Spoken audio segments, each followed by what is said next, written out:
Welcome guys, welcome back to the channel. I'm Jish and it's been so long I have done any work in this room and on this bike. If you're new to this channel, this is my XJ650.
So in this video, we are going to be working on the seat latch and locking mechanism. There's going to be no bolts needed. There's just going to be a simple case of pulling a tab and unlocking the seat. It just makes it that little bit nicer rather than just bolting it on underneath. So rather than me talking, we're just going to get straight into it and enjoy the video.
So do you think this is a good idea? Let me know down below.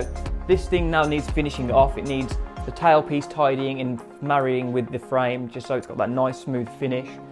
Also smoothing and upholstering, so we've got that to look forward to with this part.